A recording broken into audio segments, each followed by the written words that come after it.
The air in the courthouse was thick with an unspoken tension, a weight that pressed against the walls, making every movement feel heavy, every sound amplified. The fluorescent lights buzzed faintly above, casting an artificial glow on the pristine marble floors.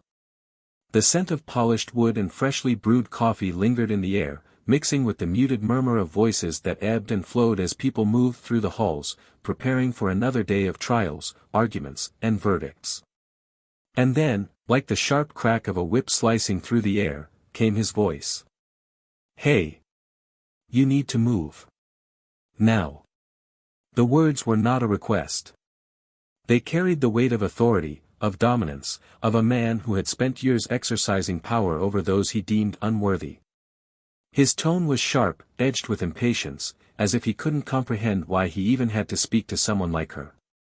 He stood tall, his uniform crisp, his badge gleaming under the sterile lights. His belt, heavy with a gun, handcuffs, and other instruments of enforcement, rested against his hip like an unspoken threat. She blinked, turning to face him fully. There was no hesitation in her movements, no rush to obey. "Excuse me." Her voice was calm. Measured. Too measured. And he didn't like it. He took a step forward, closing the space between them, his boots clicking against the polished floor. His lips twisted into a smirk, the condescending kind, the kind that made it clear he didn't see her as an equal, not even as a person deserving of basic respect.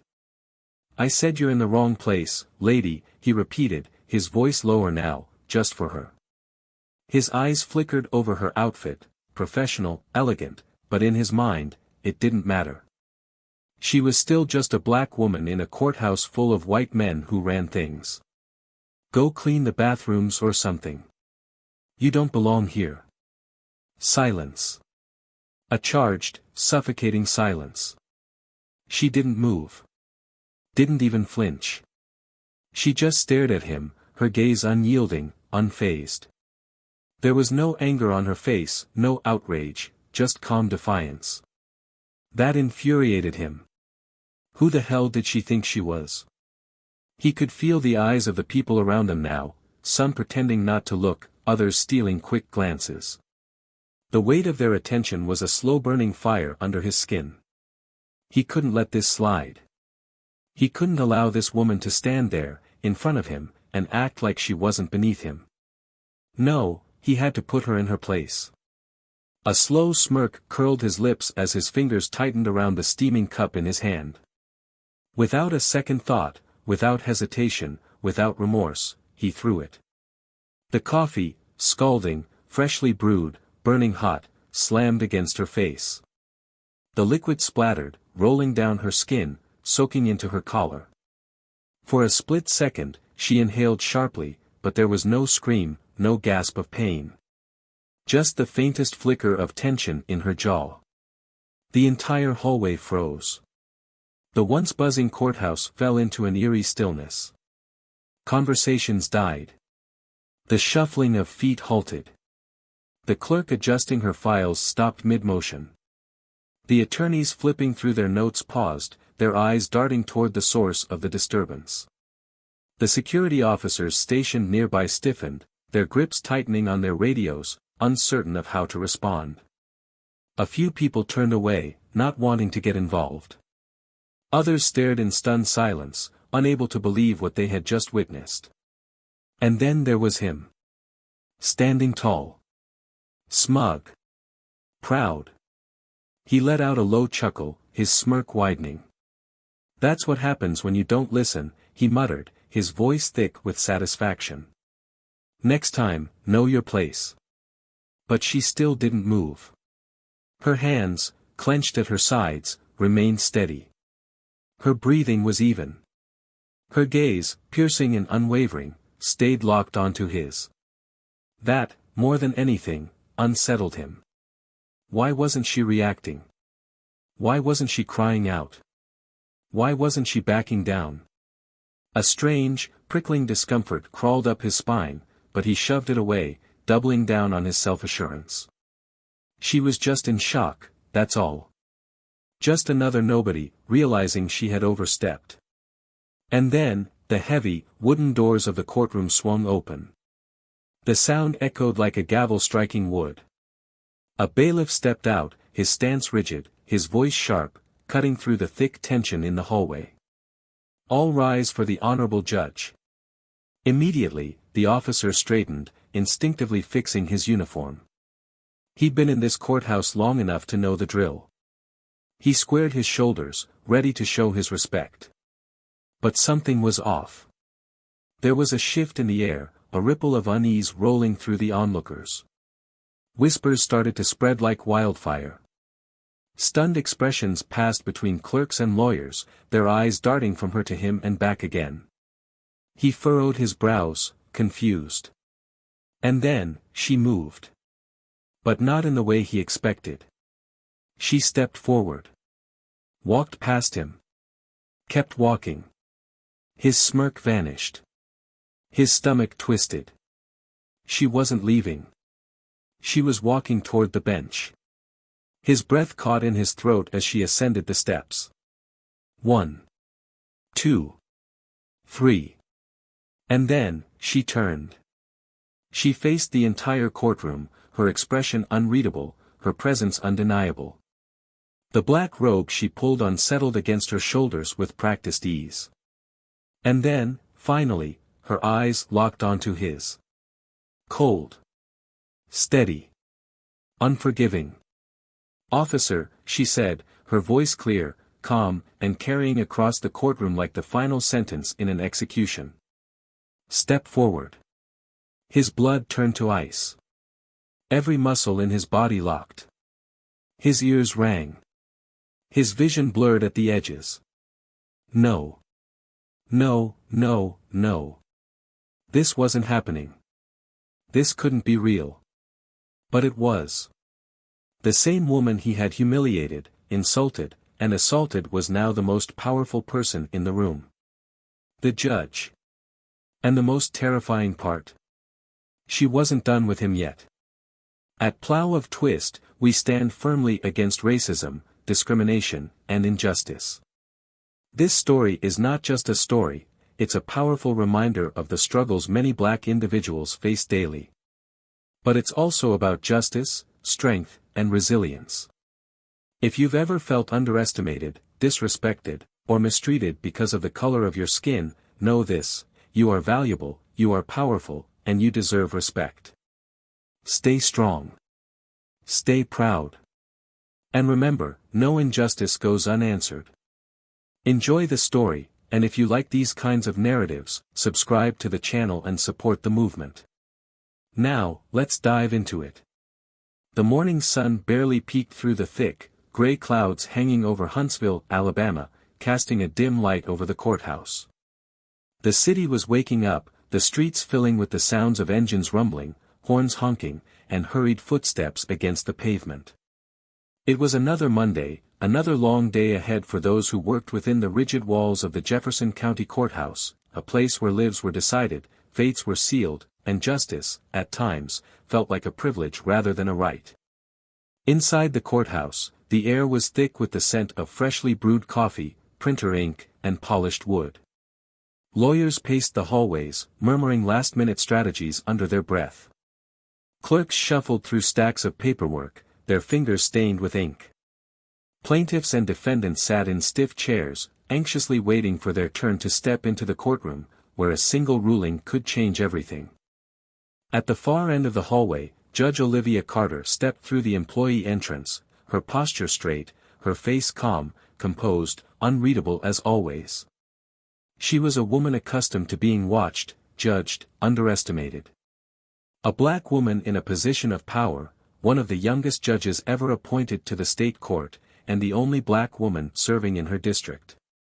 She had fought for every inch of respect she had earned, but even with her accomplishments, there were those who still looked at her and saw someone who didn't belong. It didn't matter. She had learned long ago that dignity wasn't something given, it was something taken, demanded, held firm even in the face of contempt. She wasn't here to be liked. She was here to deliver justice, and she did it without apology. As she walked toward her chambers, heads turned. Some nodded in acknowledgement, others simply watched, as if still adjusting to the reality that she was the one in charge now. Meanwhile, Officer Mark Reynolds leaned against the courthouse security desk, arms crossed, a bored expression on his face as he sipped his coffee. Mark had been a courthouse officer for nearly 15 years, and in his mind, he was the real authority in this building. Judges came and went. Lawyers argued their cases and left.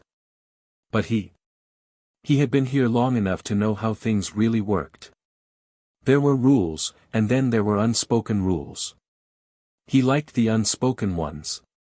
The ones that weren't written down but were just understood.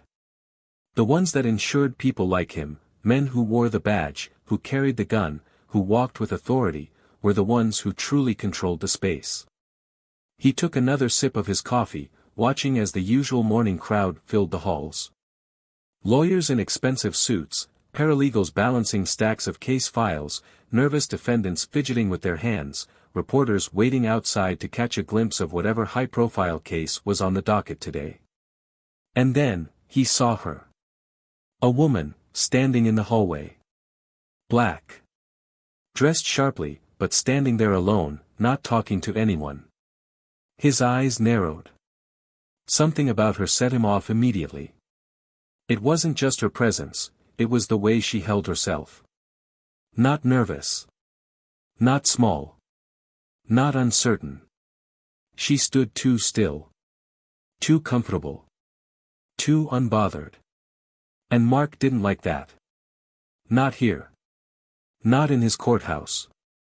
He pushed off the desk, his boots clicking against the marble floor as he made his way toward her. There was no hesitation in his stride, no question in his mind that he had every right to confront her. He stopped right in front of her, looking her up and down, his smirk barely concealed. "You need to move," he said, voice low, the authority dripping from his tone. She blinked once, then turned her gaze to him. No fear. No confusion. Just a steady, silent stare. "Excuse me." His smirk deepened. That was always the reaction. They always thought they had some kind of right to question him. "I said you're in the wrong place," he continued, his tone even sharper. "You don't belong here." Court staff enter from the back. "You're in the main hall, this space is for attorneys, officers, and court officials." She didn't move. Didn't explain herself. Didn't bow.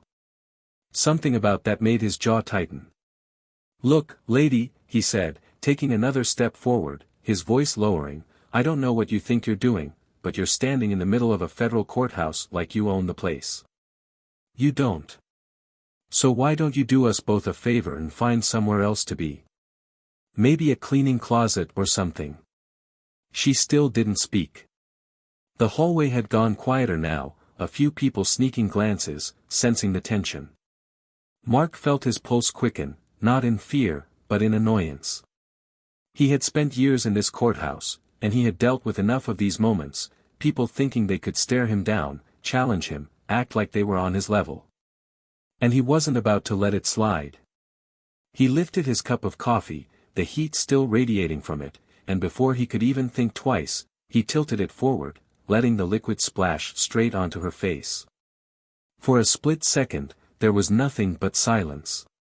The burn was immediate. The liquid dripped down the side of her cheek, soaking into her blouse. The heat spread over her skin, but she didn't cry out. Didn't move. Didn't even blink.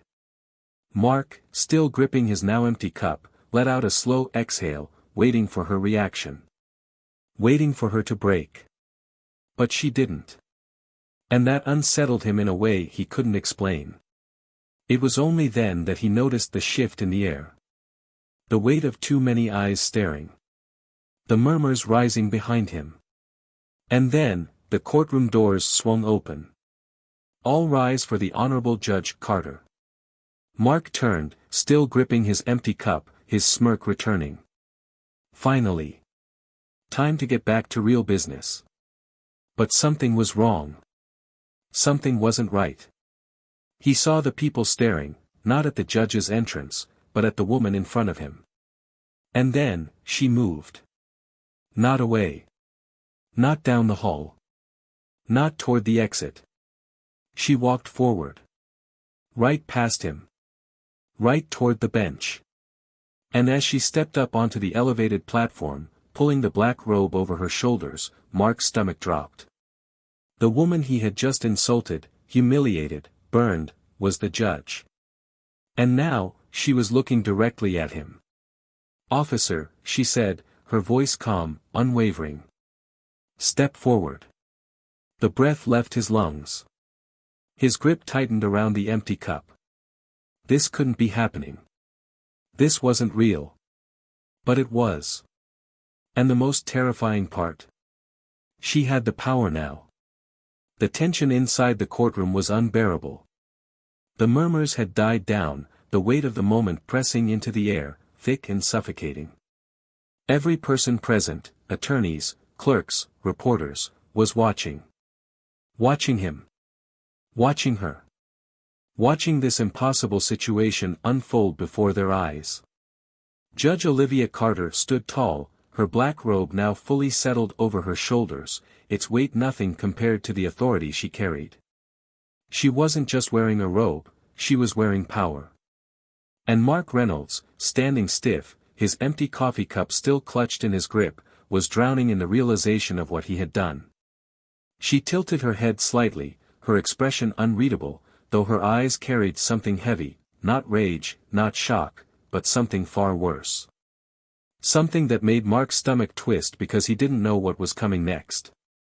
"Officer," she repeated, her voice smooth, controlled, absolute, "step forward." He hesitated. Every muscle in his body screamed for him to move, to comply, but his feet felt glued to the ground. His fingers flexed around the cup before he forced himself to release it, the hollow sound of it hitting the floor echoing like a gavel striking wood. Slowly, stiffly, he stepped forward. No one spoke. The courtroom held its collective breath. He could feel the eyes on him now, burning through his uniform, slicing through the authority he had wrapped himself in for years. It was a feeling he wasn't used to, a shift he didn't like. He had been the one who made the rules. He had been the one who decided who belonged. And now, he was standing before the very woman he had tried to diminish. Judge Carter didn't take her eyes off him. She let the silence stretch, let it suffocate him, let it become unbearable. When she finally spoke, her voice was deceptively calm, but beneath it, there was something far sharper. "You seem tense, Officer Reynolds. Is there a reason for that?" His mouth was dry. He swallowed, his throat tight, the weight of the room pressing down on him. "No, ma'am," he said, the words coming out almost robotic, rehearsed. She hummed softly, tilting her head just slightly. "Interesting," she mused. "Because just moments ago, you seemed very comfortable. In control. Certain of yourself. That confidence seems to have disappeared rather quickly." A few murmurs rippled through the audience. Mark's hands curled into fists at his sides. "I was just doing my job," he said, voice firmer this time, desperate to regain ground. "Courthouse security. I was ensuring the safety of the premises." Her eyebrows lifted just slightly, and for the first time, there was the hint of a smirk playing at the corner of her lips. "The safety of the premises," she repeated, as if tasting the words. And throwing hot coffee on an innocent woman was, what? An additional security measure? The courtroom stirred, gasps breaking the silence. His jaw clenched. He felt the heat crawl up his neck, the weight of his own words crushing him. I thought she was," she leaned forward slightly, her presence consuming, unshakable. "Say it," she interrupted, her voice sharper now. "Say what you thought, Officer Reynolds." His breath caught in his throat. He couldn't say it. He couldn't admit what was now so painfully obvious to everyone in the room. That he had looked at her, assumed, judged, dismissed, humiliated, all because of the color of her skin. He could feel his own pulse hammering in his throat. This wasn't supposed to happen. He was supposed to be the one in charge. He was supposed to be the one issuing orders. Not standing here, not being questioned, not being, Officer Reynolds. Judge Carter interrupted his spiraling thoughts, her tone smooth but laced with quiet steel. Tell me. When you threw that coffee on me, did you ever stop to think, just for a second, that maybe, just maybe, you didn't know who I was? His body was rigid, locked in place, but inside? Inside he was cracking. He had never felt this before. Not fear, but exposure. The ugly, undeniable truth of what he had done was now laid bare for the entire courtroom to see. He had made a fatal assumption. And now, he was the one being judged. I didn't mean, she echoed, her voice deceptively soft. Didn't mean to assume I was a janitor. Didn't mean to humiliate me in front of an entire courthouse. Didn't mean to commit assault against the very judge overseeing this courtroom. The word assault sent a fresh wave of murmurs through the crowd. His chest tightened. His breathing felt shallow. This wasn't just a misunderstanding. This was a career-ending moment. She leaned back slightly, crossing her hands over the desk, still watching him with that same terrifying calm. You just what, officer? He didn't answer. Because he had nothing to say. Because there was nothing he could say. The power had shifted. The authority that had always felt so secure, so unshakable, so permanent, had just been pulled out from under him like a rug. For the first time in his career, Mark Reynolds had no control. And then, Judge Carter exhaled slowly, as if considering something. Then she looked away from him, just for a second, before turning to the courtroom security officers stationed near the doors. Her voice was calm, clear, and undeniable. Escort Officer Reynolds out of my courtroom. The words hit him like a punch to the chest. His breath stilled. His body locked. He hadn't thought this would go that far. Hadn't thought. One of the officers stepped forward. His grip tightened on Mark's arm, and suddenly, the powerful courthouse enforcer was being led out like a common criminal. His legs felt heavy, his feet dragging against the marble floors as he was pulled toward the doors. And just before he was forced out, he turned, desperate, pleading, to Judge Carter. But she wasn't looking at him anymore. She had already moved on. And that, somehow, was the worst part of all. Because this wasn't the end. This was only the beginning. The weight of Mark Reynolds' footsteps echoed as he was led down the polished marble floors of the courthouse. Each step felt heavier than the last, his boots dragging slightly against the surface as if some invisible force was pressing down on him, pushing him lower, grounding him into the reality of what had just happened.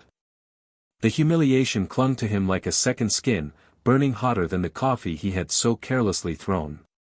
His pulse hammered in his ears, his breath uneven as the realization of his downfall settled deep into his bones. The murmurs were still there, buzzing in the background, hushed but ever present. He knew what they were saying. Knew the looks people were giving him. Some were shocked, others amused, some clearly satisfied, as if they had been waiting for this moment. That only made the shame worse. He wasn't just being escorted out, he was being paraded through the courthouse like some criminal, his authority stripped from him, reduced to nothing in a place where he had once commanded respect. His jaw clenched as he forced himself not to turn back. Not to look over his shoulder at the woman who had done this to him. But a part of him couldn't help it. His eyes flicked toward the open doors of the courtroom, just enough to see Judge Olivia Carter sitting on the bench. She wasn't looking at him. She wasn't even thinking about him anymore. She had moved on. And somehow, that was the part that made his chest tighten the most. Mark felt his grip tighten into a fist. His body screamed to do something, say something, take back what he had lost. But he knew, that any move he made now would only drag him deeper into the abyss that was opening beneath his feet. A voice snapped him out of his spiraling thoughts. Mark. The sound of his own name made his spine stiffen. He turned, already knowing who it was before he even saw the man standing there. Lieutenant James Crawford. Older, worn from years of working inside the system, the kind of man who had seen it all and could smell trouble before it even stepped through the courthouse doors. And right now? He was looking at Mark like he was trouble. "We need to talk," Crawford said, his voice low, steady. The kind of voice that meant something bad was coming. Mark hesitated, glancing around. People were still watching, lingering nearby, pretending not to listen, but the curiosity was written all over their faces. "Not here," Crawford muttered. Mark swallowed hard and nodded, following him down the hall. Each step away from the courtroom felt like another inch deeper into his own grave. Crawford led him into a side office, the door clicking shut behind them. The room was small, windowless, filled only with a desk, 2 chairs, and the suffocating tension thickening between them. Mark had been in this office before, many times, actually, but never like this. Crawford didn't waste time. He dropped a file onto the desk between them with a thud and crossed his arms over his chest. His eyes locked onto Mark's, unblinking, unreadable. "You're suspended." The words hit like a gut punch. Mark's breath caught. His mind stumbled, trying to process what he had just heard. Suspended? The word tasted foreign, wrong, impossible. "James, you can't be serious." Crawford's jaw tightened. "You assaulted a judge." Mark flinched. Hearing it out loud, so clear, so final, made his stomach churn. "A sitting judge," Crawford continued, his voice flat, like he was reciting an obituary. "In front of half the damn courthouse." He exhaled sharply, shaking his head. "You're lucky you're not in handcuffs right now." Mark felt his hands ball into fists again. "I didn't know she was the judge," he said, the words tumbling out too quickly, too desperate to sound convincing. Crawford let out a slow, tired breath. "You think that makes it better?" His voice dropped lower, the edge sharper than before. "You think it changes anything?" Mark's mouth opened, then closed. Crawford leaned forward, placing both palms flat on the desk, his gaze darkening. "The way you treated her, the way you treat a lot of people around here, has been a problem for a long time. Today, you finally got caught." The words burned. Mark's pulse spiked, his throat tightening. He felt cornered, trapped. "I was just," Crawford's hand slammed down on the desk. "Stop." The air cracked between them. Mark froze. Crawford had never raised his voice at him before. Never. The silence stretched between them, thick and suffocating. After a long beat, Crawford exhaled and ran a hand over his face. "There's going to be a hearing," he said, slower this time, like he was forcing himself to stay calm. "Internal review. You're on leave until then. If the judge pushes for charges," he stopped himself. Shook his head. "You need to fix this." Mark swallowed hard, his heart hammering. "Fix this?" His voice came out hoarse. "How the hell am I supposed to fix this, James?" Crawford's jaw tightened. "Right now." His voice was quieter, but heavier. "The only thing standing between you and losing everything is the mercy of the woman you tried to break." The words landed like a death sentence. Mark's breathing felt shallow, his vision tunneling. This wasn't supposed to happen. This wasn't supposed to happen to him. He was supposed to be in control. He was supposed to be the one calling the shots, issuing orders, setting the rules.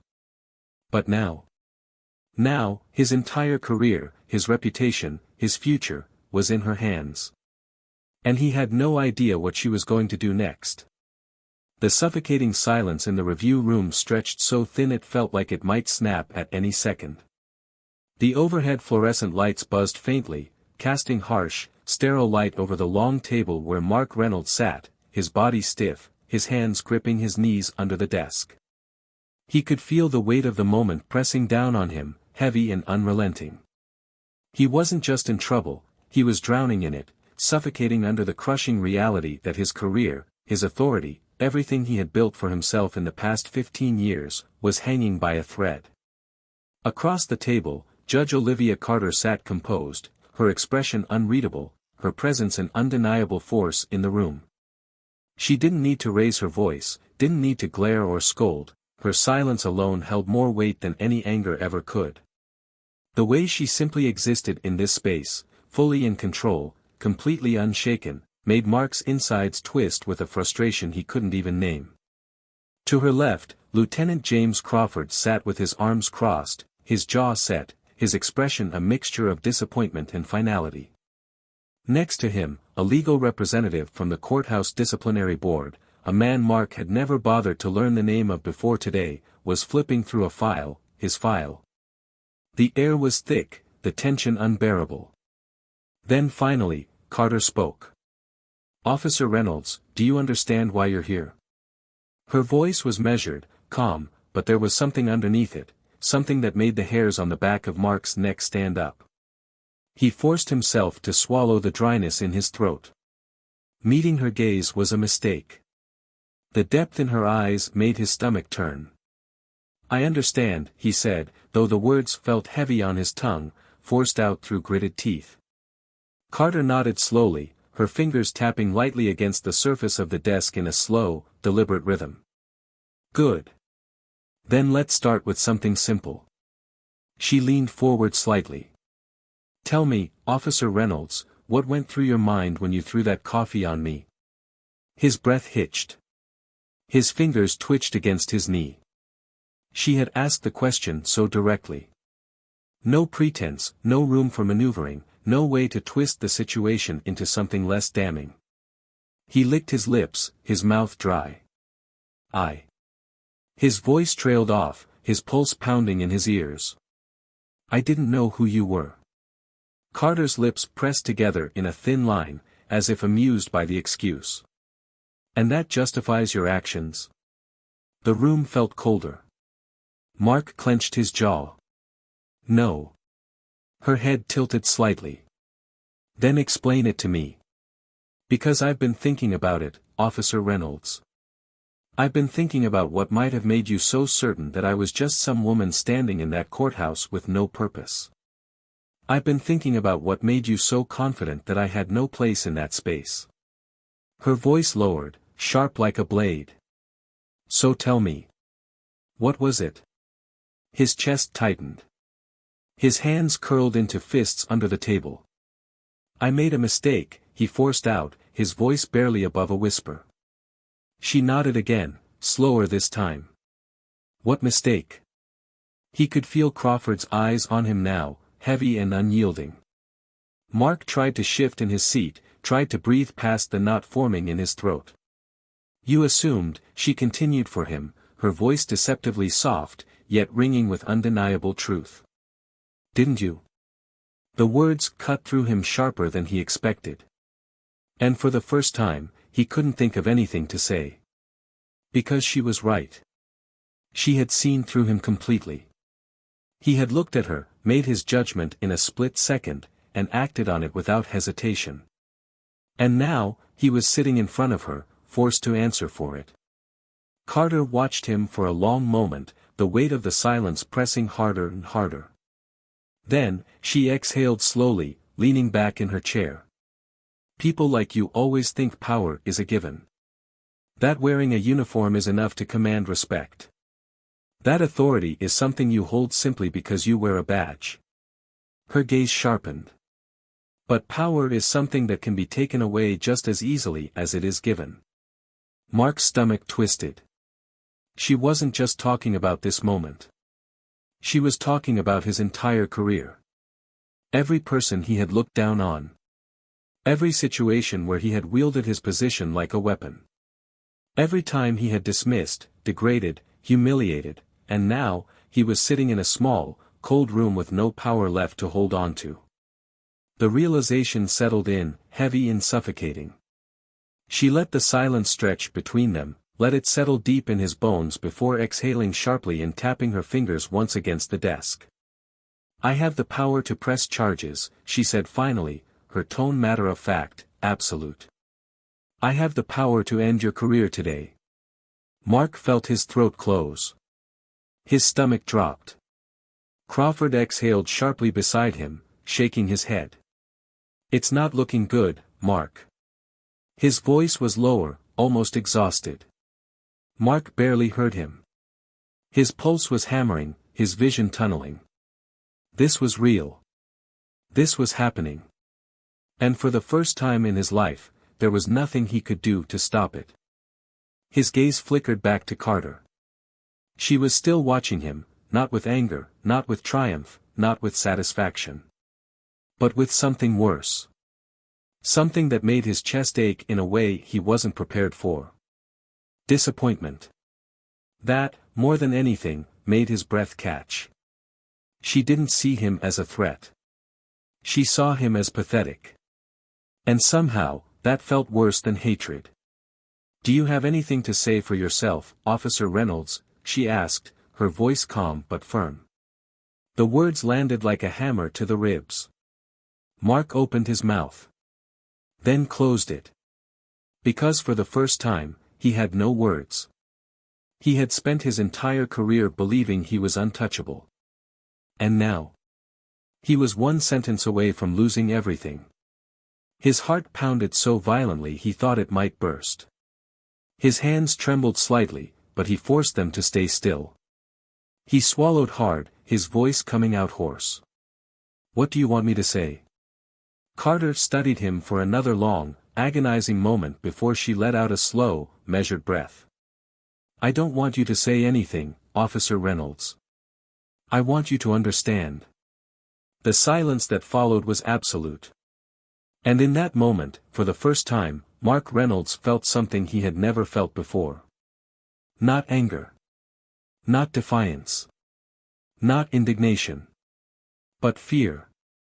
The weight of the silence in the review room settled deep into Mark's chest, pressing harder with each passing second. The air felt colder now, heavier, suffocating. The walls seemed closer, the fluorescent lights buzzing louder in his ears, drowning out even his own thoughts. He could feel the sweat collecting at the back of his neck, his pulse hammering beneath his skin, each beat a painful reminder of just how deeply he had fallen. His fingers curled into his palms, the sting of his own nails against his skin grounding him, forcing him to stay still, to not react. Judge Olivia Carter hadn't looked away from him. Not once. Her eyes held him there, pinned him down, her presence more powerful than the uniform he had worn for 15 years. The authority he had once carried so effortlessly was gone, stripped from him, leaving nothing but the hollow shell of a man who had spent too long believing he was untouchable. Lieutenant Crawford shifted in his seat, letting out a slow exhale, his disappointment thick in the air between them. He had spoken once, just once, but the weight of his words had been enough to confirm what Mark had already started to accept. This wasn't temporary. This wasn't a mistake he could sweep under the rug. This was permanent. Mark's mind churned through the reality of what came next. Suspension. Disciplinary review. Possible criminal charges. And worse, the knowledge that the power he had wielded for so long now belonged to the very woman he had humiliated. Judge Carter leaned forward slightly, just enough to pull him back from his thoughts, to make him feel the space shrinking between them. There was no triumph in her expression, no satisfaction, no anger. Just calm control. And that was more unsettling than anything. "You think this is about me," she said finally, her voice smooth, steady, like she had all the time in the world to lay out his destruction in front of him. "You think this is about what you did to me. But it isn't." Mark swallowed hard, his throat tight. He wanted to look away, but he couldn't. "This is about every person you've ever done this to. Every individual who walked through that courthouse and felt the weight of your judgment before they even opened their mouth. Every person you sized up and dismissed before they had a chance to speak for themselves. I was just the one who had the power to stop you." His breath hitched. She wasn't wrong. He had spent years moving through the courthouse like he owned it, making quick judgments, fast assumptions, instant decisions. And he had never once thought about the consequences. Never once considered what it must have felt like to be on the other end of it. Until now. You've been here long enough to know what happens next, Carter continued, her voice unwavering. The review board will meet. You'll have the opportunity to plead your case. But we both know what's coming. You're done here. Mark's fingers twitched. The words hit like a final blow. She wasn't guessing. She wasn't assuming. She knew. This was the end. He wanted to say something, anything. He wanted to fight, to push back, to claim that he hadn't meant it, that it had been a moment of poor judgment. But the truth sat in his chest like lead, heavy and undeniable. He had been this way for too long. Crawford shifted beside him, rubbing a hand down his face, exhaling sharply before finally speaking again. Mark, you need to start thinking about what comes after this. His voice wasn't harsh now. It wasn't angry. It was final. Because there's no coming back from this one. Mark clenched his jaw, his breath uneven.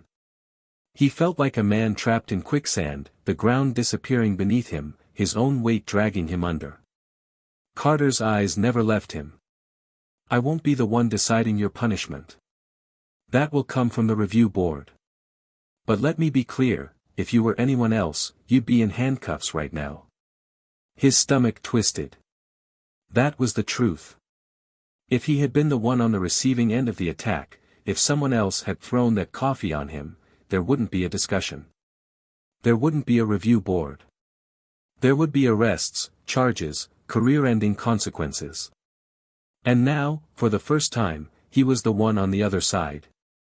The silence stretched again, heavier this time, suffocating. The weight of it settled into his bones, into his thoughts, into the slow, sinking realization that there was nothing left to say. Finally, Carter exhaled, pushing back slightly in her chair. You can go. Mark blinked, his breath catching in his throat. What? She nodded once toward the door. This meeting is over. Go. The words rang in his ears, but his body felt frozen. He had walked into this room thinking he would fight, thinking there was some way to salvage what he had lost. But now, walking out of this room meant stepping into a world where he had no power left. Slowly, stiffly, he pushed back his chair. The sound of it scraping against the floor felt deafening.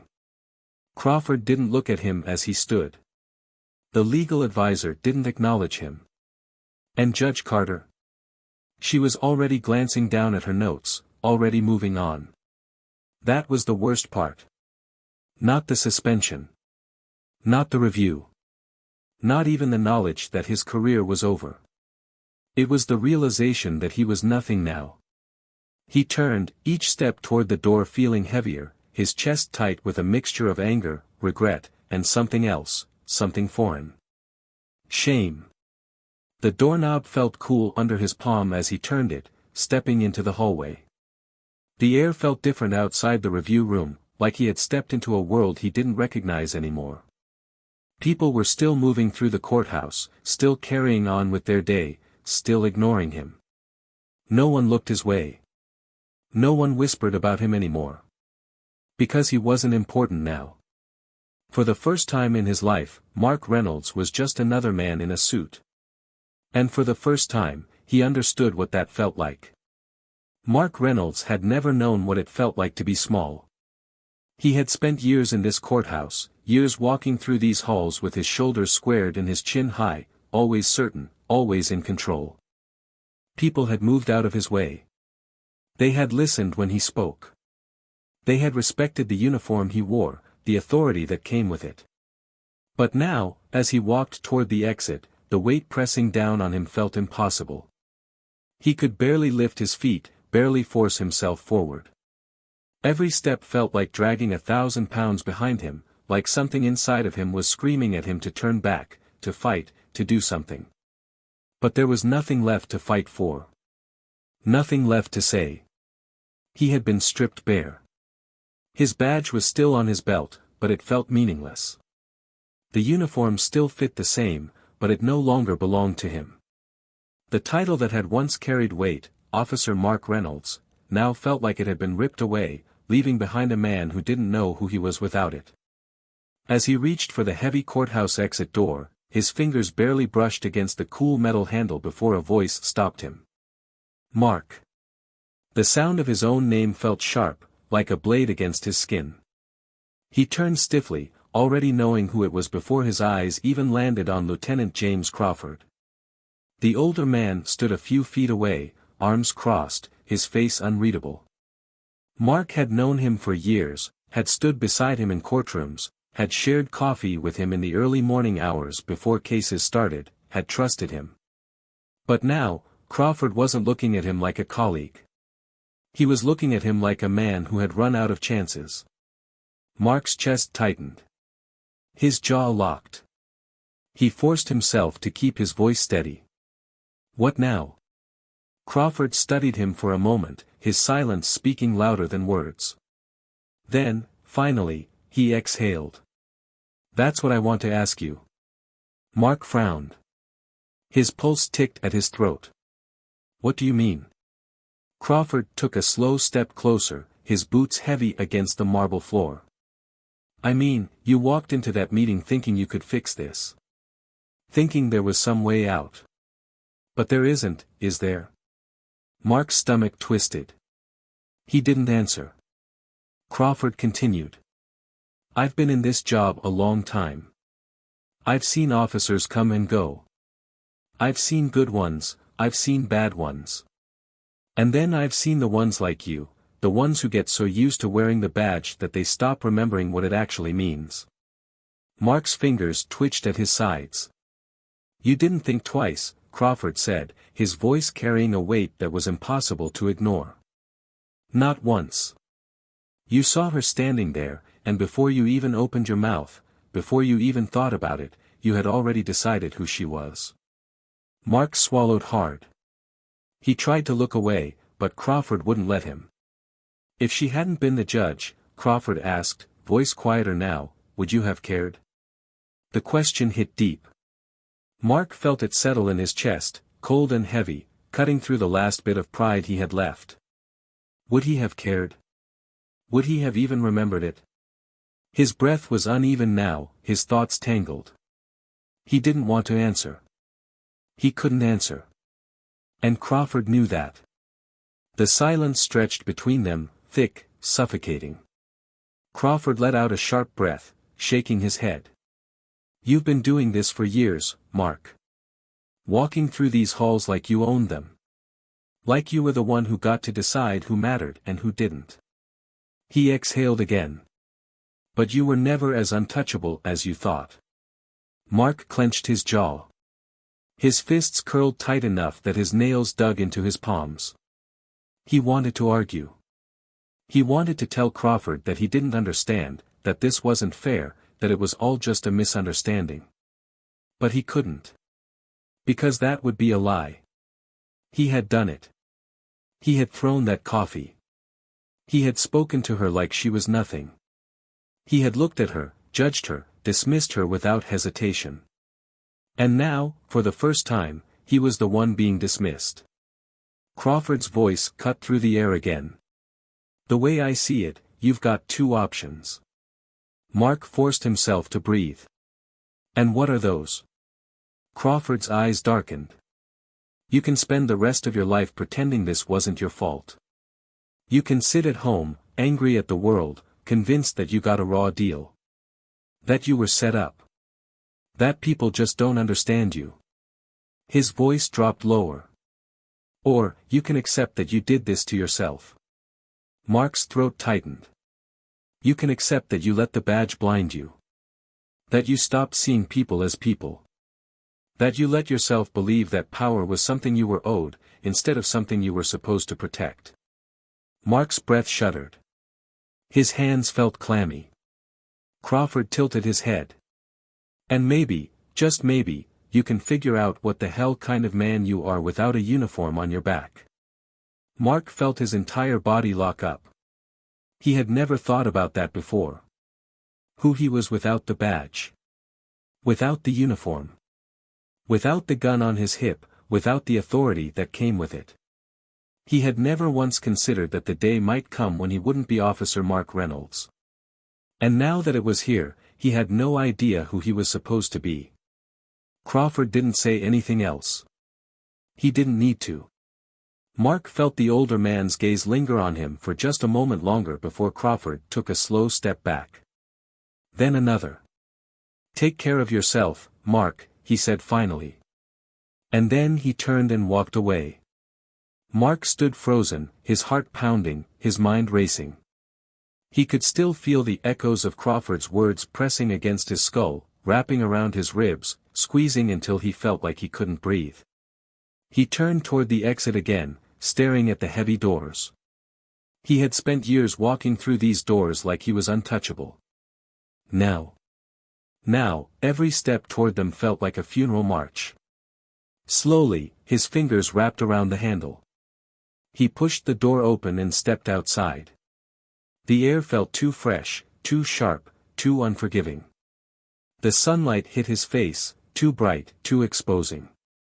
He blinked against it, squinting, trying to adjust to a world that felt completely different from the one he had known that morning. The street was busy. People moving. Talking. Living. And for the first time in his life, Mark Reynolds was just another man in the crowd. Just another face. Just another nobody.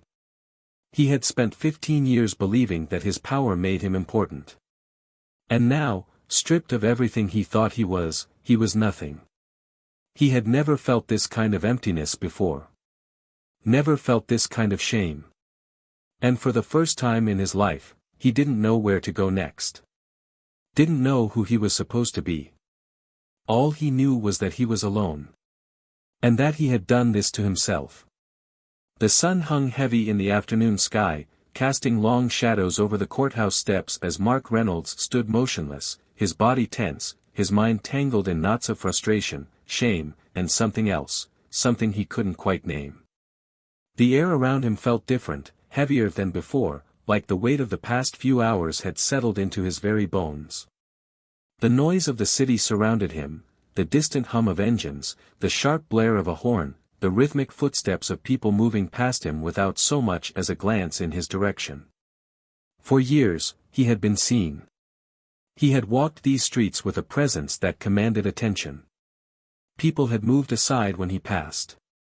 Their eyes had flickered toward the badge on his chest, the uniform on his back, the authority in his step. He had been a symbol of power, of control. But now he was just another man in a wrinkled shirt and a loosened tie, standing outside the courthouse alone. It felt foreign. Uncomfortable. Wrong. His hands curled into fists at his sides. His breath was slow, measured, but uneven beneath the surface. He wanted to move, to do something, to shake the weight of everything pressing down on him. But where was he supposed to go? Where did a man like him go when the world he built around himself collapsed? His thoughts churned, the silence stretching around him until, "You look lost." The voice was smooth, steady, unshaken. Mark's entire body stiffened. He recognized it instantly. Slowly, he turned, his stomach twisting as his eyes landed on Judge Olivia Carter. She stood at the bottom of the courthouse steps, dressed in a sharp, fitted suit instead of her robe, but she still carried herself with the same undeniable presence. There was something about her posture, the way she held herself, the way she looked at him, completely in control, completely unbothered, that made his skin crawl. He clenched his jaw. "I don't need directions." Carter lifted an eyebrow, taking a slow step forward. "That's not what I asked." Mark exhaled sharply, rubbing a hand down his face. "What do you want?" She studied him for a moment before answering. "I wanted to see if you understood what happened today." His chest tightened.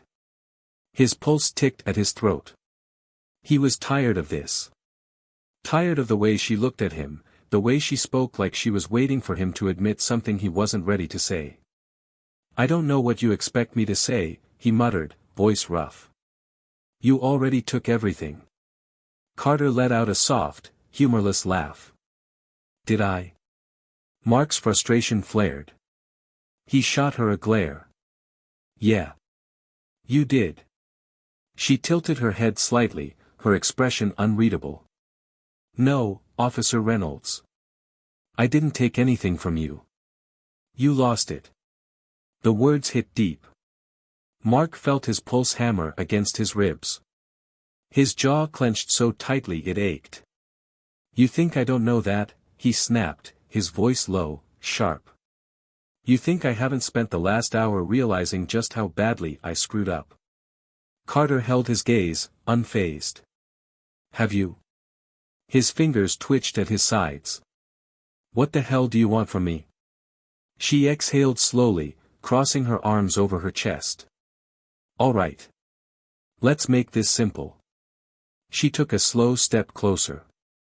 "Let's say I wasn't the judge that day. Let's say I was just some woman standing in the wrong place at the wrong time.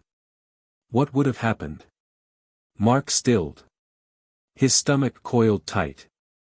He already knew where this was going, and he hated it. Carter didn't stop. "You would have laughed it off," she said, her voice even.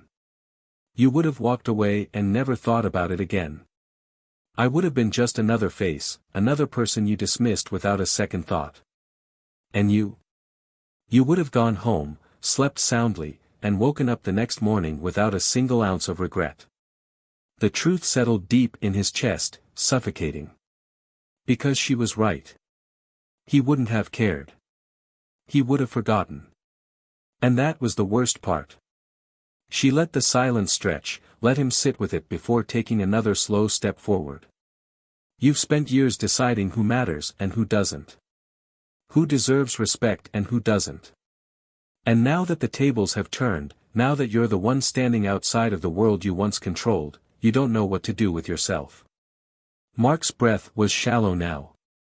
His hands were clenched so tightly his nails dug into his palms. He wanted to walk away. He wanted to fight back, to say something that would make him feel like he had the upper hand again. But what was left to fight for?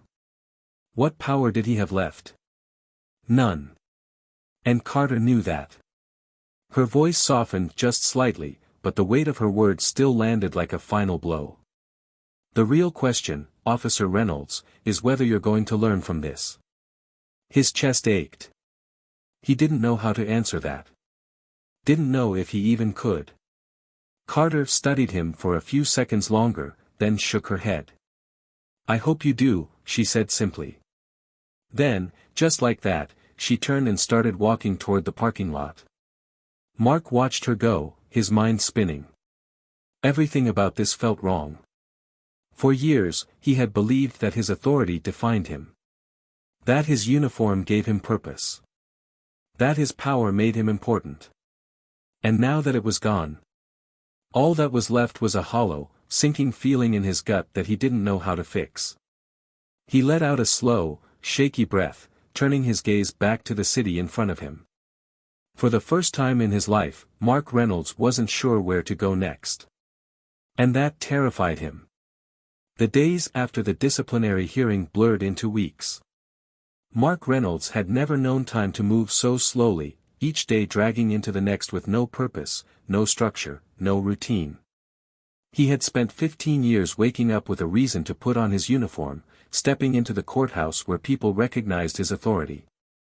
Now, the morning stretched empty before him. The alarm clock still blinked at 6 a.m. out of habit, but there was no reason to get up. The uniform still hung in his closet, untouched. The badge sat on the dresser, gathering dust. He had picked it up more than once, turned it over in his hands, feeling the weight of something that had once defined him. Now, it was nothing more than a piece of metal. He didn't know who he was without it. His phone barely rang. The officers he once considered friends had grown distant. Some out of self-preservation, others out of quiet judgment. No one wanted to be associated with a man whose name had become synonymous with disgrace. It didn't matter that no formal charges were pressed. It didn't matter that Carter hadn't pushed for legal punishment. The punishment had already come. He was no longer one of them. He had spent years walking through the courthouse, knowing his presence carried weight. Now, when he passed people he had worked with, they barely acknowledged him. He had become invisible. For weeks, he drifted. Tried to stay busy. Applied for jobs he was overqualified for and didn't get calls back. No one wanted to hire a former officer who had been forced out. The stain of what had happened followed him, a ghost clinging to his every step. One evening, restless and suffocated in his own silence, he found himself walking. He didn't know where he was going at first. Just moving through the city, past streets he had driven through 100 times, past people who didn't recognize him, past buildings that once felt like his domain. Then he saw it. A small community center, tucked between two old brick buildings. It wasn't much, just a simple sign by the door, barely noticeable unless you were looking for it. But something about it made him stop. Carter Community Initiative, Justice Through Understanding. His stomach twisted. He could have turned away. Could have kept walking. But instead, before he could talk himself out of it, he stepped inside. The room was small, filled with folding chairs arranged in a loose circle. A group of people sat in quiet discussion, some speaking, others just listening. The energy in the room was different, not like a courtroom, not like the precinct. There was no fear. No posturing. Just conversation. And at the front, standing beside a whiteboard covered in notes and case studies, was Judge Olivia Carter. She saw him immediately. For a brief second, something flickered in her expression. Not surprise. Not smug satisfaction. Just curiosity. He hesitated in the doorway, feeling out of place, feeling like he had no right to be there. Then Carter gestured toward an empty chair. "Are you going to stand there all night," she said smoothly, "or are you going to sit down?" Mark's throat felt tight. His pride screamed at him to turn around, to walk out and pretend he had never been there. But his feet didn't move. Slowly, cautiously, he sat. At first, he just listened. He wasn't ready to speak, wasn't ready to be seen in a space where he had no authority. The discussion moved through stories, perspectives he had never taken the time to consider before. People talked about their experiences with law enforcement, about fear, about injustice, about power. For the first time in his life, he truly listened. And for the first time, he felt something shift. He started coming back. At first, it was just once a week. Then twice. Then more. He didn't try to dominate the space. Didn't try to argue or defend himself. He just learned. He met people who had once feared officers like him. People who had been treated as less than. People who had seen the worst of the system and still showed up, still wanted to fix it instead of letting it break them. And then, one evening, he spoke. The words felt foreign at first, his voice rough with the weight of everything he had refused to acknowledge. But he kept talking. Kept admitting the things he had never wanted to admit. The discussions weren't easy. People challenged him. Called him out. Forced him to sit with the things he had done, the way he had carried himself, the moments he had abused power without even realizing it. It was uncomfortable. And it was necessary. One night, after a particularly long discussion, he lingered near the exit as people filtered out. He wasn't sure why. Maybe he just wasn't ready to go back to the silence of his apartment. Carter approached him, her arms crossed, studying him like she was still trying to figure him out. "You surprised me," she said finally. Mark let out a dry chuckle. "Yeah. Me too." She nodded, a ghost of a smile tugging at the corner of her mouth. "Keep showing up." He met her gaze, no longer clouded with resentment, no longer burdened with misplaced pride. Just understanding. I will. Months passed. Carter continued her work in the courtroom, making real changes in the system, demanding better. She didn't need to destroy Reynolds to prove a point. She didn't need revenge. What mattered was that he learned. And for the first time in his life, he had. Mark Reynolds was no longer Officer Reynolds. But maybe, just maybe, he was becoming something better. Power isn't just about authority. It isn't just about wearing a badge or standing behind a bench. True power is in how we choose to wield it. It's in the way we treat others, the way we listen, the way we choose to grow instead of clinging to who we used to be. Mark Reynolds thought power made him untouchable. That it made him right by default. But power without humility is just a weapon waiting to be misused. We all face moments where we're forced to look at ourselves in ways we never expected. Moments where we can either learn or run. If you were in his shoes, what would you have done? Would you have learned? Or would you have let your pride destroy you? Let's talk about it in the comments. And if you want more stories that challenge perspectives, that turn the tables, that make you think, subscribe to Tales of Twist. You won't want to miss what's coming next.